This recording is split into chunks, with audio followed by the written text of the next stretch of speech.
చపాక్ స్టేడియంలో కోల్కతా టీం రెచ్చిపోయింది. వాళ్ళ opponent team అయిన సిఎస్కే టీం ని అతి దారుణంగా అయితే ఓడించడం జరిగింది. సో ముందుగా వాళ్ళ బౌలింగ్ లో అద్భుతమైన పర్ఫార్మెన్స్ టీమ్ స్పిన్నర్స్ అలాగే పేసర్స్ చాలా మంచి పర్ఫార్మెన్స్ ఇచ్చి ఈ మ్యాచ్ లో చెన్నై టీం ని 103 పరుగులకే కట్టడి చేస్తే సో వాళ్ళైతే టార్గెట్ ని కేవలం 11 పాయింట్ ఒక్క ఓవర్లోనే చేసేసి రికార్డ్ క్రియేట్ చేశారని చెప్పుకోవచ్చు. సో వాళ్ళ బ్యాటింగ్ కూడా ఎక్సలెంట్ ఉందని చెప్పుకోవచ్చు. సునీల్ అయినా అదరగొట్టేశాడు. సో డెఫినెట్ గా ఈ మ్యాచ్ లో కోల్కతా టీం అయితే చాలా అంటే చాలా డామినేటింగ్ పర్ఫార్మెన్స్ అయితే ఇచ్చింది అగైనెస్ట్ సిఎస్కే పైన. ఇక ఈ మ్యాచ్ లో అద్భుతంగా పర్ఫార్మ్ చేసిన సునీల్ నారాయణకి ప్లేయర్ ఆఫ్ ద మ్యాచ్ అయితే అవార్డు గెలుచుకోవడం జరిగింది.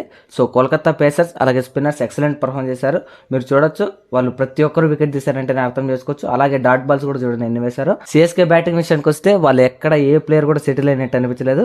సో మెయిన్ ఇంపార్టెంట్ థింగ్ ఏంటంటే వాళ్ళు కన్సిక్యూటివ్ గా 5 మ్యాచెస్ అయితే ఓడిపోవడం ఇంతవరకు ఎప్పుడు జరగలేదు. అది కూడా 3 మ్యాచ్లో హోమ్ గేమ్ లోనే వాళ్ళైతే ఓడిపోయారంటే అర్థం చేసుకోవచ్చు వాళ్ళు ఎలాంటి దారుణమైన పరిస్థితుల్లో ఉన్నారో. అదే కాక వాళ్ళైతే ఈ మ్యాచ్ లో 61 బాల్ డాట్ బాల్ అయితే ఆడడం జరిగింది. ఎలా ఆడారో మీరే అర్థం చేసుకోండి. సో ఈ మ్యాచ్ లో కోల్కతా టీం అయితే డామినేట్ చేసింది అని చెప్పుకోవచ్చు చెన్నై టీం ని. సో చూడాలి ఇకనైనా చెన్నై టీం పుంజుకుంటుందా లేదా. సో డెఫినెట్ గా ఈ మ్యాచ్ లో అదరగొట్టిన సునీల్ నారాయణకి అయితే player of the match award కూడా గెలుచుకోవడం జరిగింది. సో మీరు కానీ మన ఛానల్ కొత్తగా వచ్చినట్టయితే మన ఛానల్ సబ్స్క్రైబ్ చేసుకోండి. Thank you.